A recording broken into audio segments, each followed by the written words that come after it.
Irmãos, abra sua Bíblia comigo no livro de Apocalipse, e nessa noite nós vamos expor o capítulo 13. Apocalipse capítulo 13, versos 1 a 10.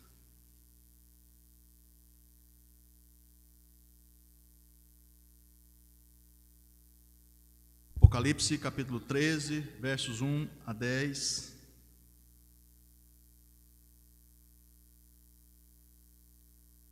Só lembrando a você e aos irmãos que ainda não têm essa informação, caso você queira os esboços dessas exposições de Apocalipse para você estudar em casa mais uma vez, basta me procurar no final do culto, que a gente está disponibilizando para você, formato PDF, envio para o seu celular, para o seu smartphone, e você pode então estudar na sua casa mais uma vez. Então vamos ler o texto de Apocalipse capítulo 13, versos 1 a 10, que diz assim: Vi emergir do mar uma besta que tinha 10 chifres e 7 cabeças, e sobre os chifres 10 diademas, e sobre as cabeças nomes de blasfêmia. A besta que vi era semelhante a leopardo, com pés como de urso e boca como de leão. E deu-lhe o dragão o seu poder, o seu trono e grande autoridade. Então vi uma de suas cabeças como golpeada de morte, mas essa ferida mortal foi curada, e toda a terra se maravilhou, seguindo a besta. E adoraram o dragão, porque deu sua autoridade à besta. Também adoraram a besta, dizendo: quem é semelhante à besta? Quem pode pelejar contra ela? Foi-lhe dada uma boca que proferia arrogâncias e blasfêmias, e autoridade para agir 42 meses. E abriu a boca em blasfêmias contra Deus, para lhe difamar o nome e difamar o tabernáculo, a saber, os que habitam no céu. Foi-lhe dado também que pelejasse contra os santos e os vencesse. Deu-se-lhe ainda autoridade sobre cada tribo, povo, língua e nação. E adorá-la-ão todos os que habitam sobre a terra, aqueles cujos nomes não foram escritos no livro da vida do Cordeiro, que foi morto desde a fundação do mundo. Se alguém tem ouvidos, ouça. Se alguém leva para cativeiro vai. Se alguém matar a espada, necessário é que seja morto a espada. Aqui está a perseverança e a fidelidade dos santos. Amém. Meus irmãos, existe uma corrente filosófica, sociológica, que afirma que não existe nada além do que esse mundo físico. Ou seja, é uma corrente que se chama materialismo. Ou seja, para quem é adepto dessa filosofia, não existe nada além do seu corpo, não existe nenhum tipo de mundo espiritual agindo em nenhuma maneira. Então, para essas pessoas, a morte significa o cessar da existência. Não existe alma, não existe Deus, não existe mundo espiritual, não existe anjos e não existem demônios. Essa é uma corrente que afirma isso. Ao contrário do que essa corrente filosófica afirma, Apocalipse vem nos mostrar que existe sim um mundo espiritual, existe poderes que estão além da nossa compreensão e aquilo que nós não vemos. E o Senhor está mostrando para a sua igreja, não somente para aquelas igrejas, as 7 igrejas da Ásia, as quais foram endereçadas essas cartas primordialmente, mas para toda a sua igreja, o Senhor está nos mostrando o que está por trás de toda a maldade do que existe no mundo. E aí nós percebemos que o crente, o cristão, ele precisa, a partir da sua cosmovisão bíblica, de uma visão que entende que, além do mundo material, existe um mundo espiritual que tem completa influência sobre isso. Não há só um mero amontoado de células, não há só uma sociedade que se constrói a partir de si mesma, mas existe uma força ou forças espirituais por trás de tudo isso. E o livro do Apocalipse vem para esclarecer todas essas coisas, irmãos. As 7 igrejas da Ásia, que foram o alvo dessas cartas de Jesus, algumas estavam passando por muitas dificuldades com relação ao mundo. Aqueles que estavam de fora da igreja estavam perseguindo algumas delas com tamanha ferocidade que aquela igreja precisava ser esclarecida sobre as motivações que faziam com que eles sofressem essas perseguições. E aí, no decorrer do livro, você vai percebendo que o Senhor está nos mostrando, mais uma vez nós utilizamos aqui a figura de linguagem, o Senhor está nos levando para os bastidores, para que a gente veja o que está por trás de toda aquilo que nós chamamos de encenação do enredo da salvação. Aquilo que nós vemos, o que está por trás de tudo isso? E aí o Senhor leva a sua igreja para os bastidores, para o backstage, para nos mostrar o que está por trás de tudo isso. E aí nós entendemos o que está por trás, por exemplo, fazendo uma teologia bíblica, pegando os primórdios da sociedade e daquilo que a Bíblia já nos relata, o que estava por trás, por exemplo, de governos como o Egito, que escravizou o povo de Deus, o povo de Israel, por mais de 400 anos.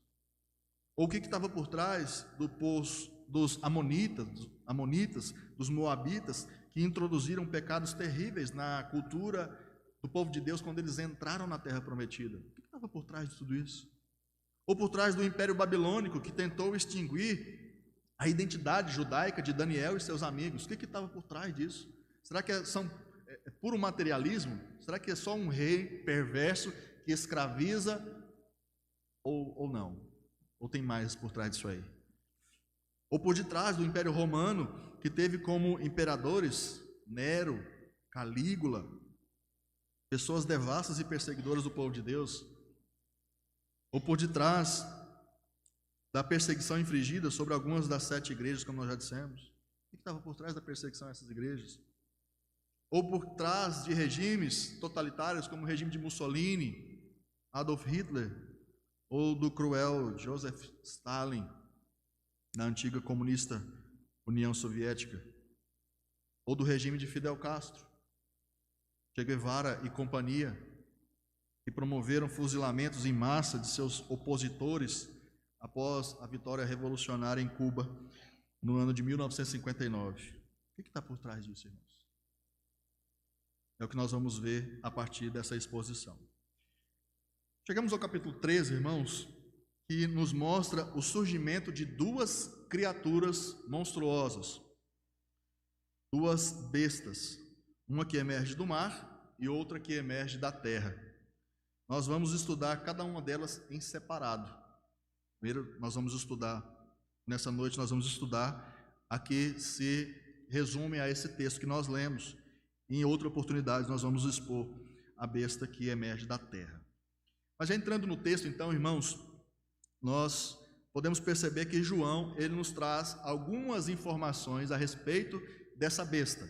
E nós vamos construindo essa identidade da besta para que nós entendamos quem de fato ela é e o que ela quer na história. Essa besta, como João já disse, ela emerge do mar. Sendo assim, irmãos, observe que no capítulo 12, verso 17, em sua guerra contra a igreja, o dragão, que é o próprio Satanás, ele se coloca em pé sobre a areia do mar. Observe lá, versículo 17 do capítulo 12, que diz assim: irou-se o dragão contra a mulher, que é a igreja, e foi pelejar com os restantes da sua descendência, os que guardam os mandamentos de Deus e têm o testemunho de Jesus. E o que o dragão faz nesse momento? Se pôs em pé sobre a areia do mar. Ele se coloca, irmãos, nessa situação, nesse lugar, em pé na areia do mar, como que convocando aliados para então reiniciar ou dar continuidade a essa guerra que ele está travando contra a igreja, que é a mulher, como nós já expomos anteriormente. E então, eis que surge a besta que sobe do mar. O dragão está de pé sobre a areia do mar, e é como se ele estivesse chamando um aliado para somar forças nessa guerra contra a igreja. Segundo o próprio livro do Apocalipse, irmãos, no capítulo 17, verso 15, o mar, ele representa as nações e a cultura desse mundo caída dos seus pecados, ou seja, a cultura maligna, opositora ao Senhor, opositora à palavra de Deus e opositora a Escritura. E nós percebemos que o mar, como o texto quer nos descrever, imagine você observando aquele mar que as pessoas chamam de ressaca, aquele mar revolto, aquele mar que devolve a sua imundície para a terra em dias de ressaca. É exatamente essa visão que João está querendo nos mostrar. Esse monstro, ou essa besta, sobe do mar, porque o mar representa essa convulsão humana de tentar se libertar de Deus, essa convulsão da maldade que não tem controle, e é exatamente desse lugar que surge essa besta revoltada contra Deus, contra o seu Criador, representa essa humanidade que é revoltada contra Deus. Ou seja, essa besta, irmãos, ela tem uma origem, e a origem é no poder humano caído, revoltado. Essa besta não vem do céu. Esse monstro, que nós vamos perceber mais tarde, que tem uma aparência extremamente ameaçadora, ela tem uma origem na humanidade. Mas não numa humanidade completa, mas na humanidade que ainda está revoltada contra Deus, que não quer Deus, que tapa os seus ouvidos para não escutar a voz de Deus. É daí que ela vem. Ela tem, irmãos, 10 chifres e 7 cabeças e 10 diademas. No contexto desse livro, nós precisamos nos lembrar o tempo todo do significado dos números e dos símbolos também. Quando você percebe que o Apocalipse tem essa preocupação de mostrar para nós a quantidade, ou seja, 7, 10, isso representa totalidade de alguma coisa. Só para você entender o que eu estou querendo dizer, o livro do Apocalipse nos mostra que foram 7 igrejas os recebedores das cartas que o Senhor Jesus mandou. Entendendo que o número 7 faz referência à completude de algo, então 7 igrejas representam a completude de todas as igrejas na história. Ou seja, o Senhor Jesus escreveu para IPSU, inclusive. O número 7 também, quando descrito para nos mostrar os 7 Espíritos de Deus, quer dizer que a ação do Espírito Santo em sua completude, tudo aquilo que o Espírito Santo faz, está evidenciado no número 7, 7 Espíritos de Deus. Ou seja, o Espírito Santo, na sua plenitude poderosa, realizando aquilo que ele é destacado para fazer na salvação. Então, os chifres, como essa besta tem chifres, chifre significa poder.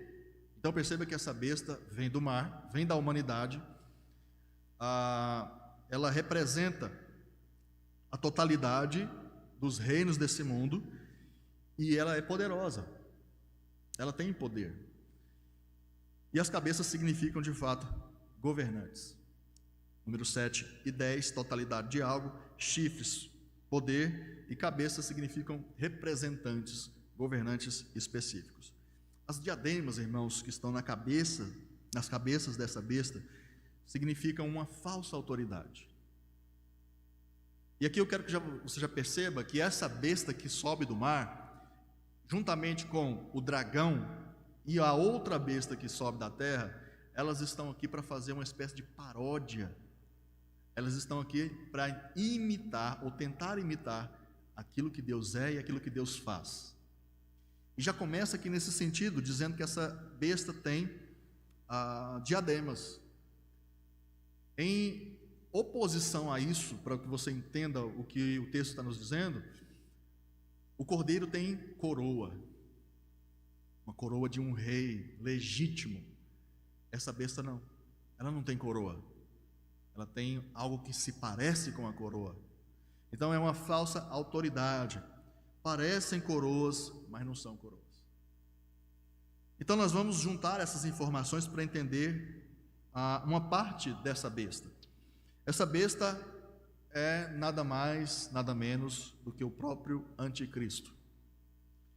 E vindo dos reinos desse mundo, ou seja, da completude dos reinos desse mundo, e seus governantes, que passam a deter um poder ilimitado sobre tudo e sobre todos. Irmãos, nós vamos expor melhor a identidade desse anticristo mais adiante, mas já adiantando para você, esse anticristo é ou será uma pessoa. Ele não é um regime político, embora ele represente algo assim. Ele não é uma filosofia, embora ele traga isso também, mas ele é uma pessoa. Não espere nada mais ou nada menos do que isso. E essa besta, então, irmãos, que é o próprio anticristo, essa besta possui nomes de blasfêmias sobre as cabeças. E o que são esses nomes de blasfêmias? São reivindicações, irmãos. São reivindicações que essa besta faz, e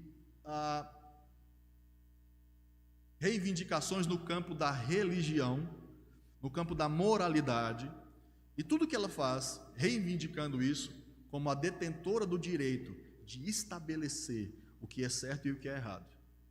Então essa besta, que é o anticristo, vai dizer para você, vai dizer para a igreja, vai dizer para o mundo o que é certo e o que é errado. Esqueça isso aqui. É isso que ele vai dizer. Esqueça isso aqui. Ouça o que eu digo para você. Esqueça a palavra de Deus. Esses nomes de blasfêmia sobre as suas cabeças são de fato essas reivindicações.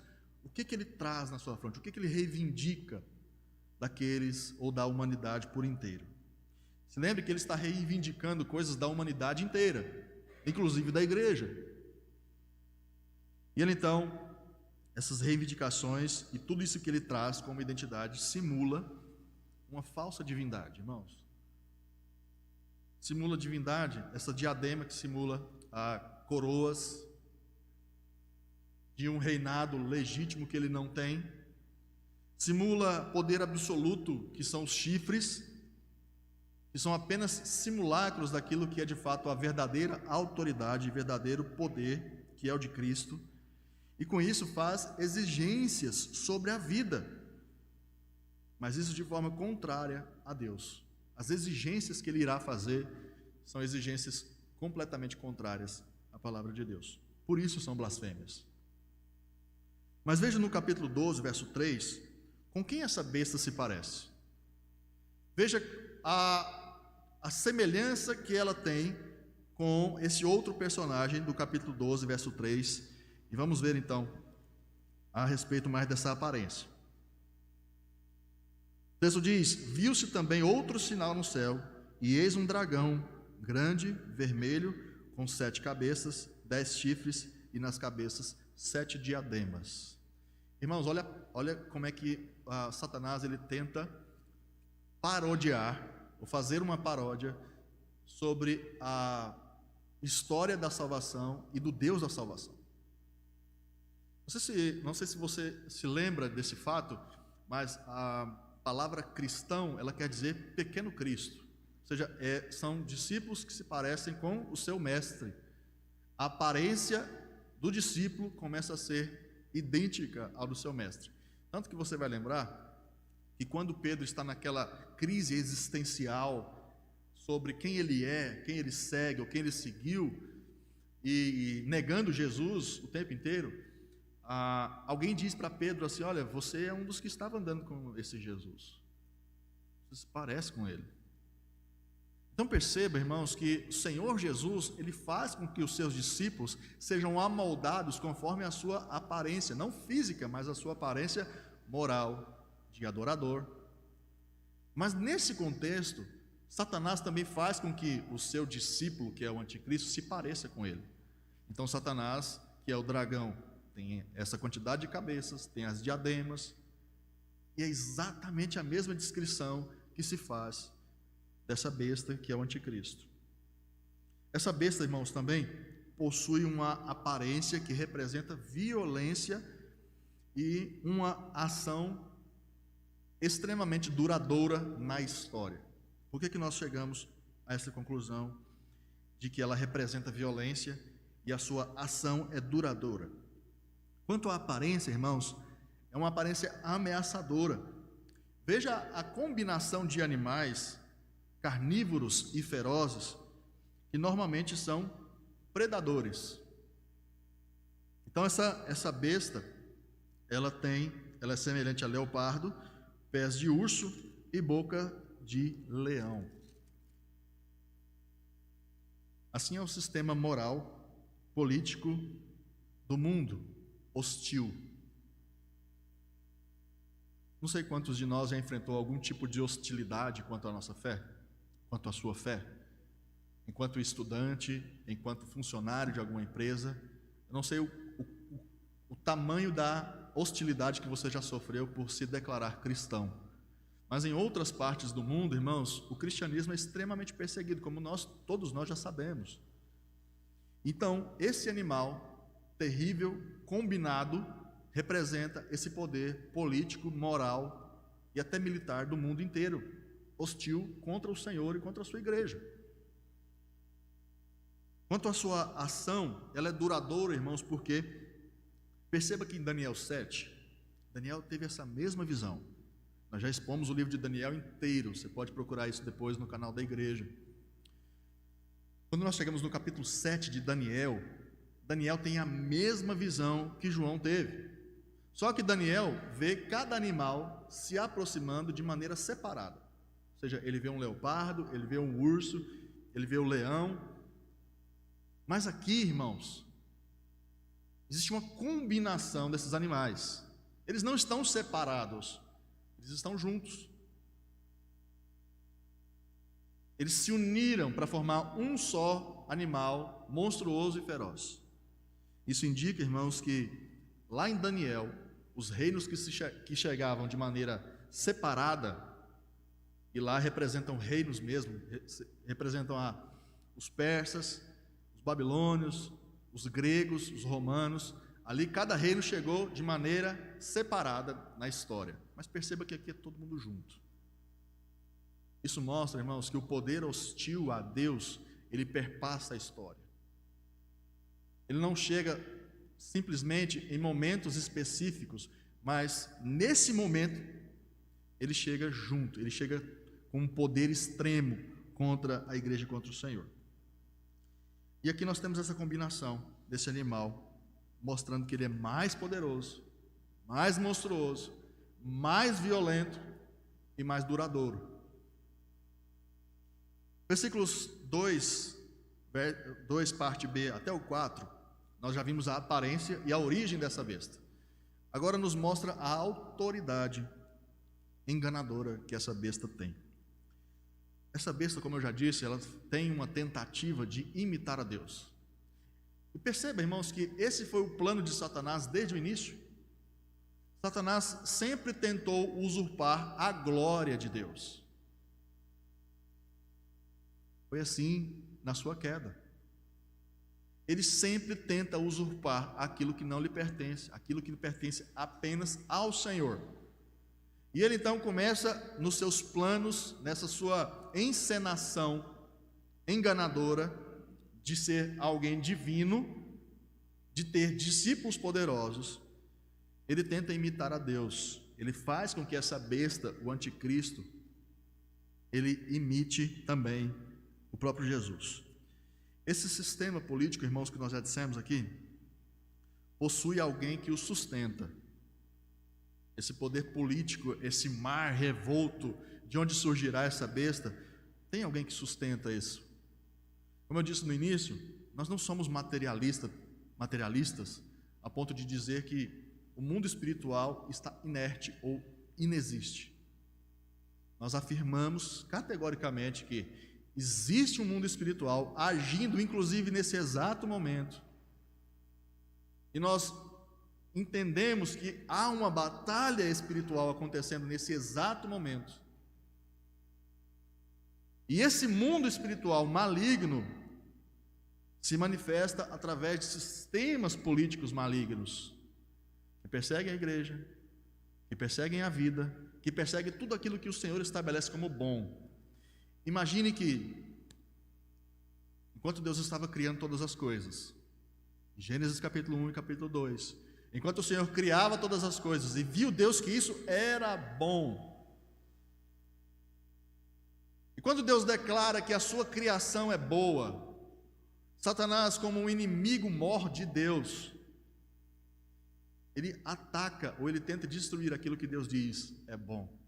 Eu quero aqui então salientar uma questão que é uma das grandes discussões morais, éticas e filosóficas da nossa época, a questão do aborto. Irmãos, o que Deus criou no sexto dia e o que Ele disse após criar isso?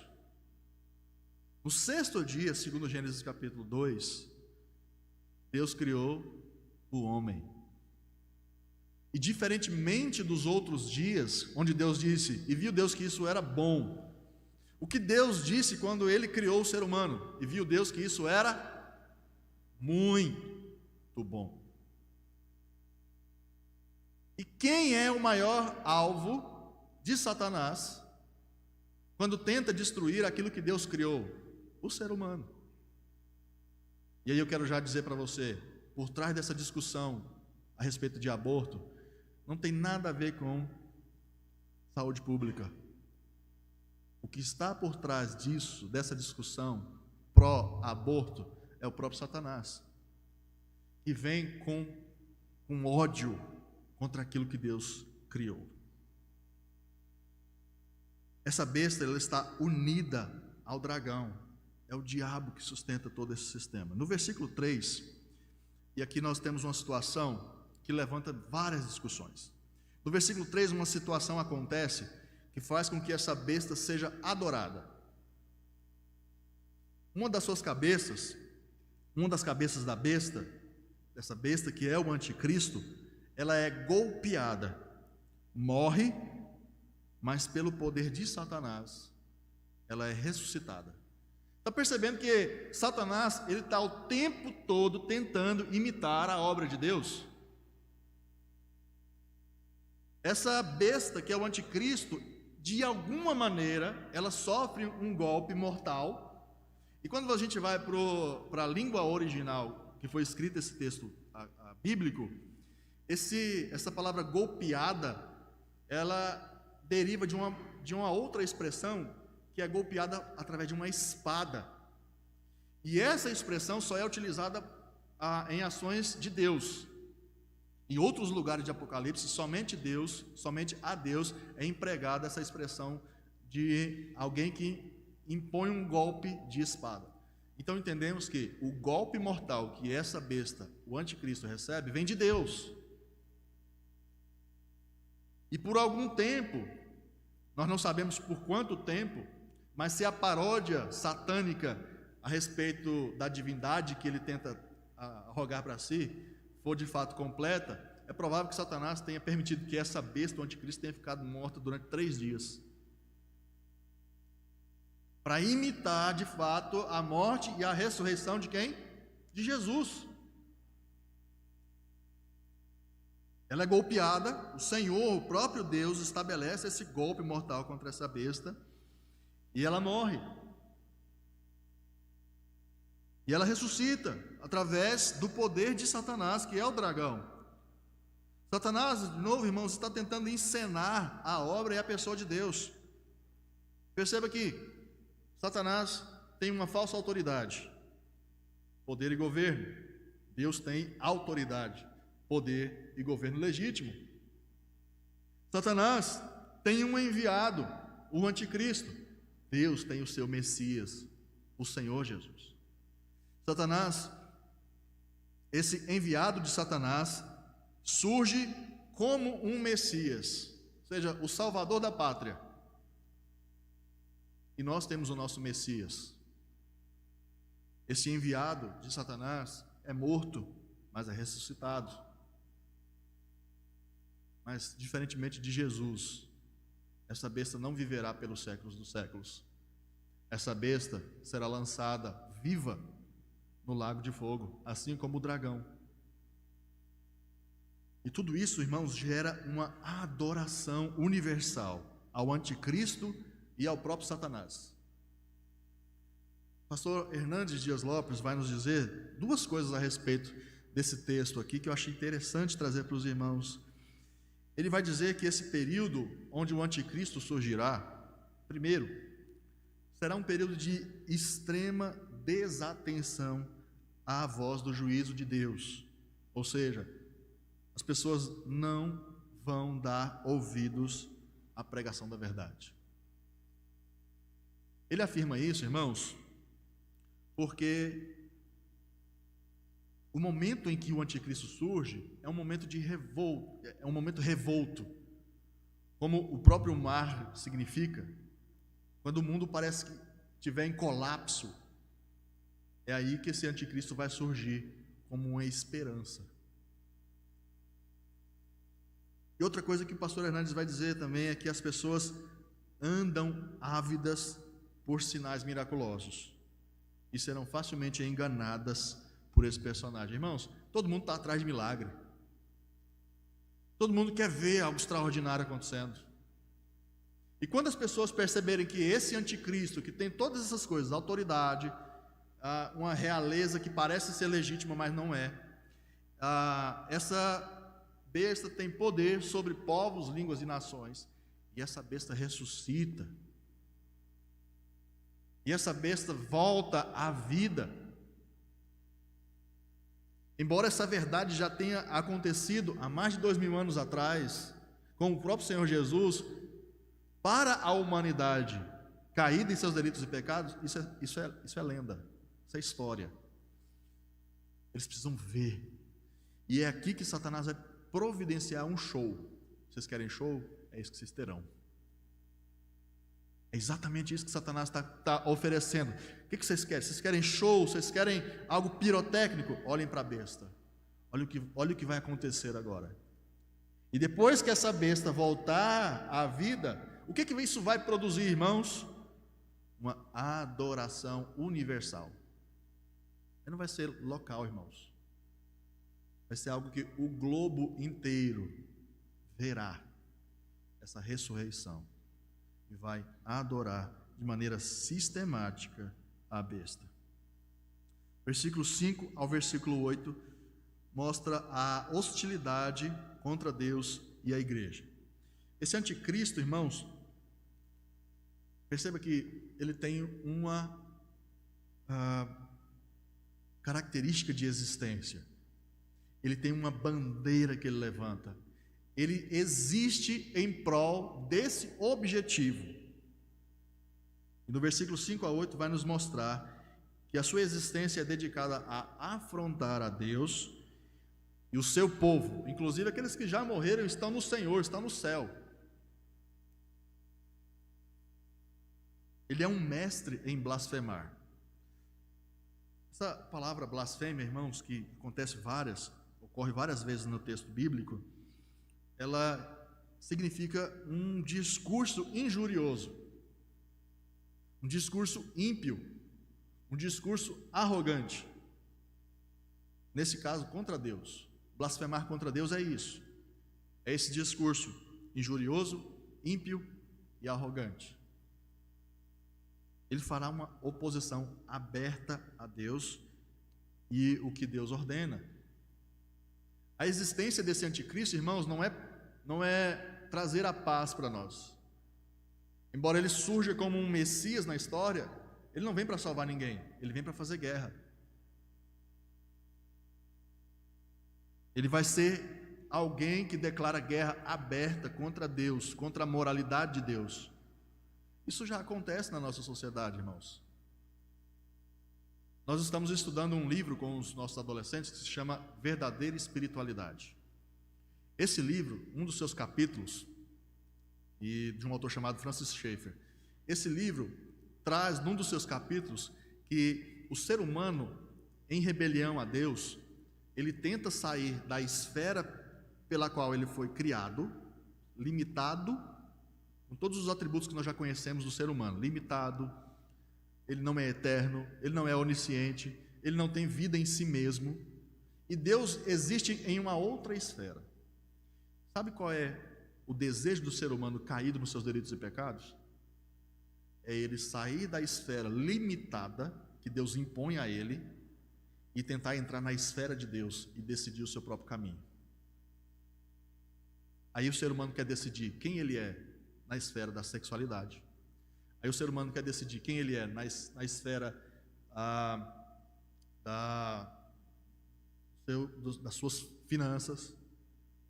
Ele quer decidir questões a respeito da vida, como nós já dissemos aqui a respeito do aborto, porque ele quer deter o poder que é de Deus, entrando na esfera que está.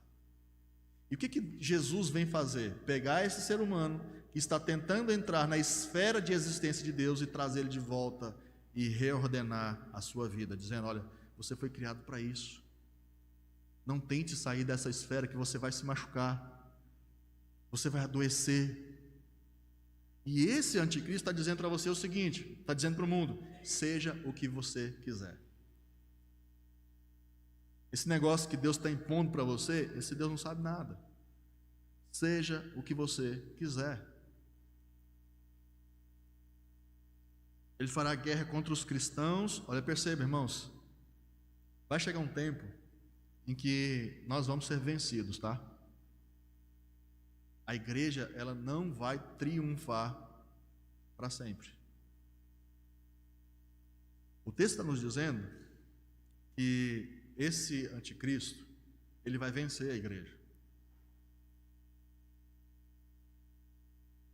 E isso vai acontecer por um período, como o texto está dizendo, de 42 meses, que dá 3 anos e meio.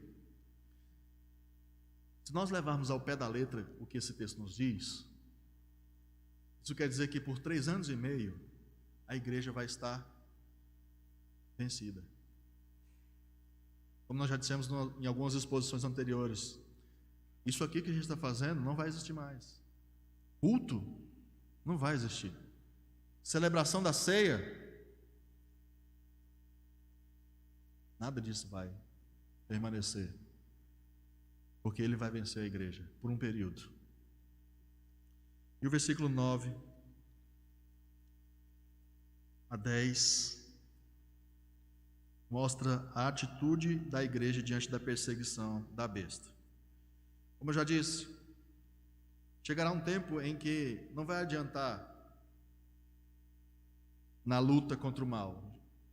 Não vai adiantar você fazer oposição, não vai adiantar você pregar o evangelho, não vai adiantar você fugir, não vai adiantar você ter uma conta bancária que te permita ter alguns privilégios desse mundo, não vai adiantar nada disso. A igreja vai sucumbir. Não vai adiantar apelar para a justiça, aos poderes políticos, aos tribunais. Não vai importar o quanto você é rico nesse mundo, nem mesmo se você fugir, vai adiantar. Por quê? É o que a palavra de Deus nos diz, versículos 9 e 10, eu quero ler de novo com os irmãos.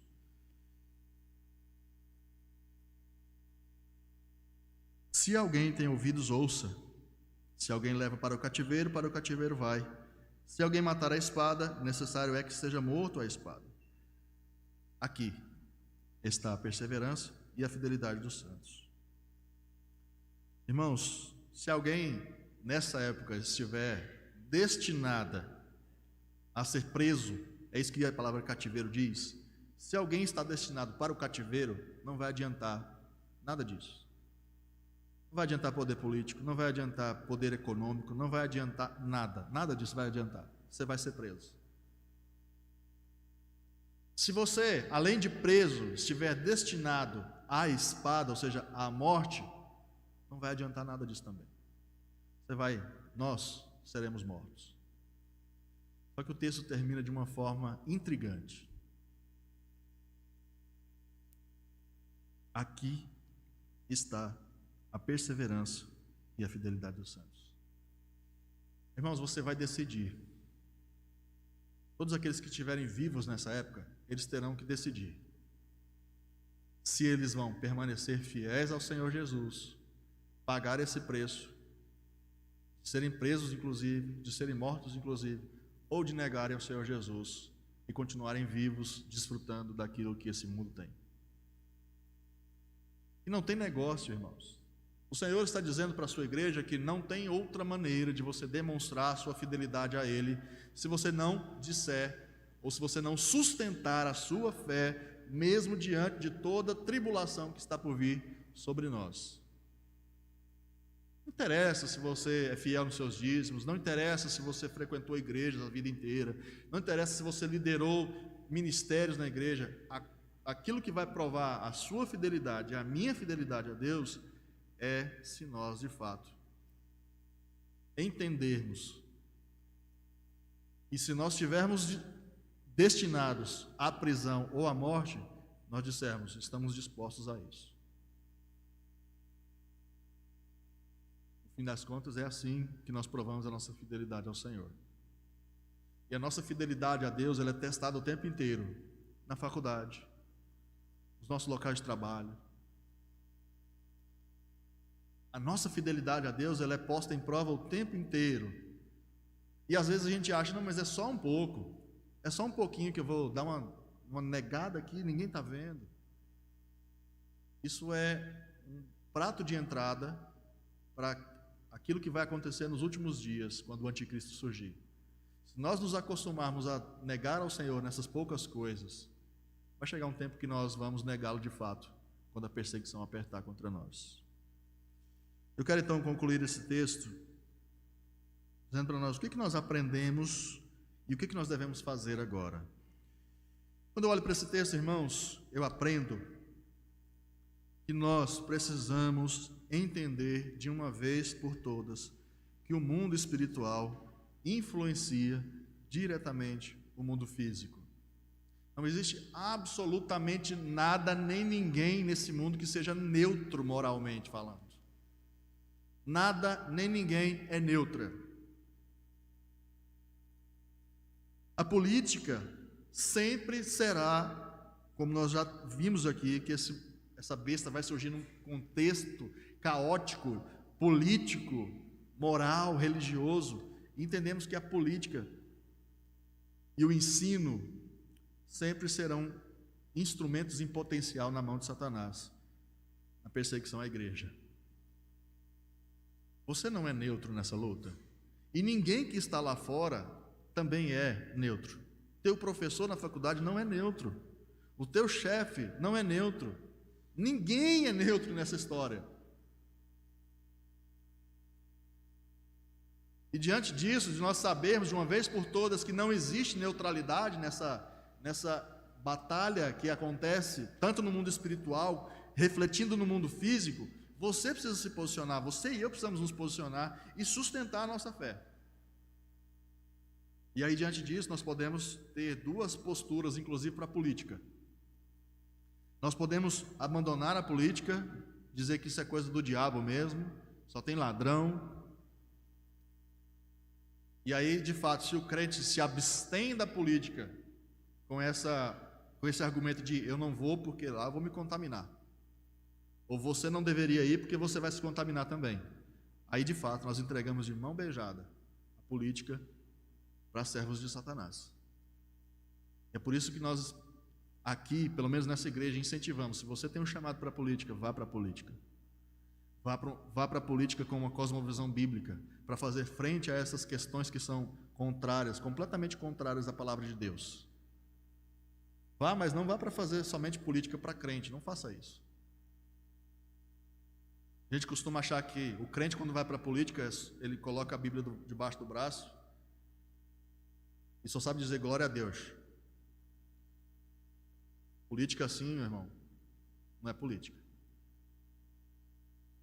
Política para a glória de Deus é como nós tivemos ontem aqui no treinamento. O pastor Wellington trouxe uma citação do Abraham Kuyper, que foi um político cristão holandês, no começo do século XX, que lutou para que a moral cristã ela se estabelecesse em todas as esferas da sociedade. E a partir de Abraham Kuyper foi então fundada uma universidade que está lá até hoje, que é a Universidade Livre de Amsterdã. Inclusive, as maiores universidades do mundo hoje foram fundadas por cristãos, com uma cosmovisão cristã. Então, Deus nos entregou a sua criação, e isso vale até hoje, e você participa dela como um agente de Deus, um reconciliador de Deus, ou você diz, isso é coisa do diabo, eu não quero para mim. E aí a gente tem aquela postura de monges, O mal está onde? Lá fora. Então eu vou me isolar aqui dentro. Só que esse movimento de monges indo para monastérios só provou uma coisa: que o mal não está apenas lá fora, mas o mal também está dentro do coração humano. Então a gente pode ter essas duas posturas: achar que o mundo é um celeiro de Satanás e eu não posso me envolver em absolutamente nada, ou eu posso entender, eu preciso ser um agente de Deus onde eu estou, com a minha cosmovisão, sabendo que existem poderes espirituais malignos atuando ali, e eu então preciso fazer frente a isso. Outra coisa, em último lugar, conclusões que nós fazemos: chegará um tempo, como nós já dissemos, em que não vai adiantar você fugir para tentar salvar a sua vida da perseguição. Irmão, se você não está tendo coragem hoje de dizer para o teu colega de trabalho, para o teu colega de faculdade, para o teu vizinho, que você é crente, e na primeira oportunidade que você tem, nas mínimas oportunidades que você nega o Senhor Jesus, entenda que nós estamos recebendo do Senhor uma espécie de treinamento. Todas as pregações que você ouve, essas de Apocalipse inclusive, são uma espécie de preparação que o Senhor está fazendo para a sua vida, para no caso de você ser testemunha desse período que chegar, você está pronto.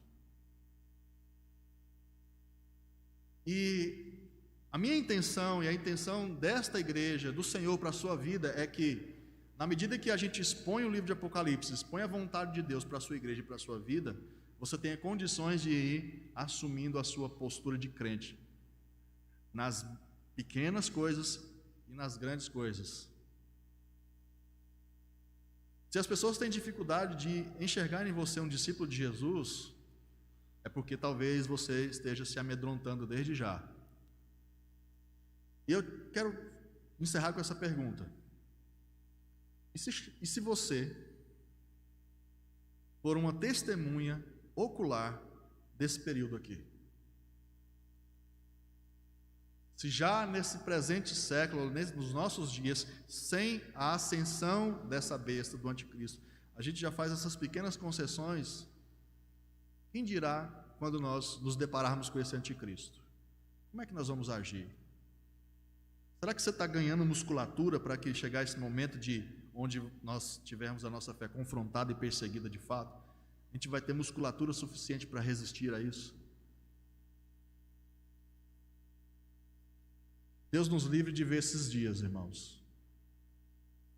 Eu costumo brincava com alguns amigos de seminário, que quando esse anticristo surgir, eu quero estar lá no céu.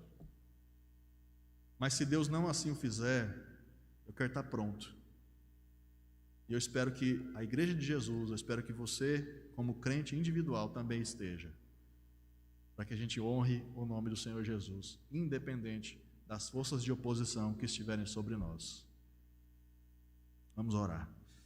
Senhor Deus, ajuda a sua igreja a de fato fazer frente com a sua cosmovisão bíblica, fiel ao Senhor a este mundo hostil. Nos ajude a ser fiel ao Senhor, independente das situações. Em nome de Jesus, amém.